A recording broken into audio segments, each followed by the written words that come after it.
You're listening to a News OK podcast. Hi, everybody. Welcome to the News OK Comics Podcast, hosted at planet46.com.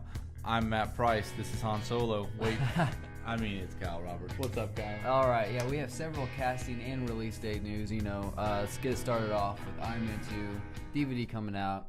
That's right. You talked with someone from the movie. That's right. It comes to DVD Tuesday, and I talked to Clark Gregg, who plays Agent Coulson in the film, the S.H.I.E.L.D. agent. Has been in Iron Man 1 and 2. And, of course, coming up, he'll be in Thor and he'll be in the Avengers. So he talked to me this week about some cool things he hopes to see with Agent Coulson in the future. I like the way that I like the guy that they've set up that is tremendously kind of deadpan and businesslike, but also, has a great ironic sense of humor and is the keeper of great secrets. I'm kind of digging that.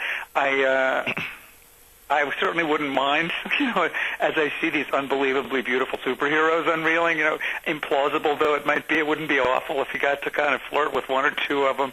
And as someone who spends a lot of time getting choked out by Brazilian jiu-jitsu practitioners, I would love to, scrap with somebody at some point, to which I think Coulson has probably got some more game at than we've realized. But, I'm just happy to be there, so it's all icing.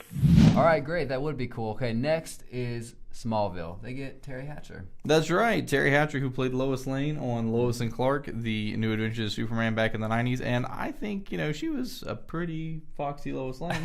Now she will play Lois Lane's mother in the new Smallville series, Season 10, the mother of Erica Durant, who is a nice-looking woman as well. Sweet. And then Ghost Rider 2 gets a release date. According to Superhero Hype, Sony and Columbia Pictures, scheduled Ghost Rider Spirit of Vengeance for the release date of February 17th, 2012. That's right. End of the World or next Ghost Rider movie. And Dracula is going to be in it, I guess. That is the rumor. Nicolas Cage said he would be filming it in Romania. He told MTV this, and that it would be exciting. He said the Ghost Rider has to ride up to Dracula's castle. Now, if we haven't had enough vampire stuff already. That's right. It's going to be in Ghost Rider. I don't know if that's really the plot or if he was just making stuff up. But that sounds cool. I think he ate some Count Chocula right before that. And he was all fired up. Ghost Rider versus Count Chocula. There we go. And Frankenberry. And who's the other one? I don't know. All right. I remember Frankenberry. And then kind of sad news for fans of Wildstorm. They did some great books like The Authority and Planetary in the late 90s, early 2000s. DC Comics is shutting down that imprint. Some of the licensed titles will move over to DC proper, and Jeff Johns, Jim Lee said there are some plans, possibly some tentative plans for the characters to appear again. But for right now, that line, which started out with Jim Lee and Image Comics in the early 90s, is going to be closed down at the end of this year. You ready for the review file? Let's look into the review file. Let's do it. Let's start off with G.I. Joe Origins.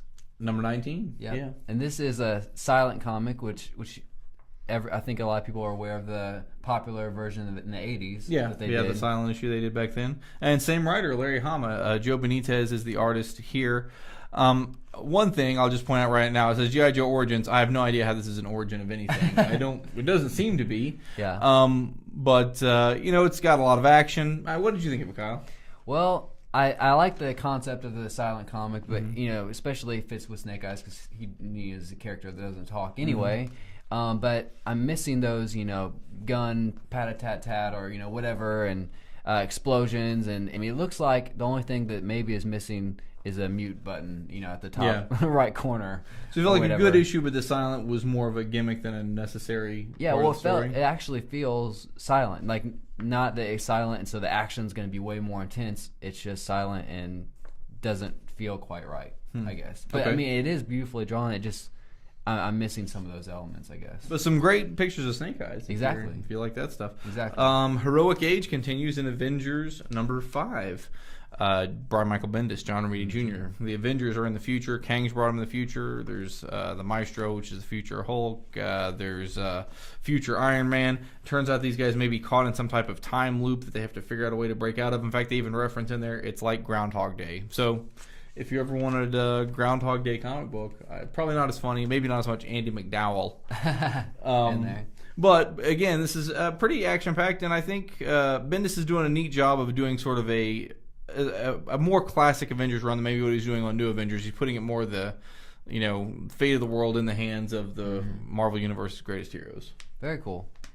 All right, Fantastic Four 3. That's right. Steve Epting comes over and draws Fantastic Four. Jonathan Hickman's been writing. He has a real, I think, intellectual take on the Fantastic Four almost, and there's some tie-ins here. What's Valeria Richards doing? What has Reed Richards done that may be causing some problems for Fantastic Four?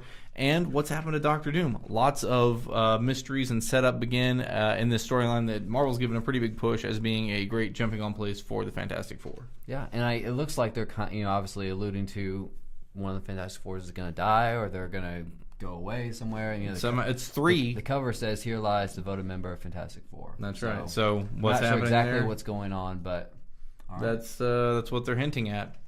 And then we'll wrap it up with Supergirl number 56. Sterling Gates and Jamal Igle have been a great creative team on this book. Really the gold standard, I think, for people to live up to. And in this issue, Bizarro Girl in the last issue, remember, came to Earth. Now we find out something is attacking Bizarro World, and Supergirl must take Bizarro Girl back there, try to help save their planet. So that's what's going on there. And also some nice allusions to what's been happening in Supergirl's life. How is she reacting in the sort of post-War of the Supermen era? And is this your favorite? It was a good week, but I'll say Supergirl. Yeah, I mean it's. I saw you had a Facebook. That's right. Month in, month out, Supergirl's a solid book, so I will say I'll pick that one. Sweet, I'll go with Fantastic Four. All right, very good. So check in with us next week for more comic book and movie news. For Kyle Roberts, I am Matt Price. Thanks for watching.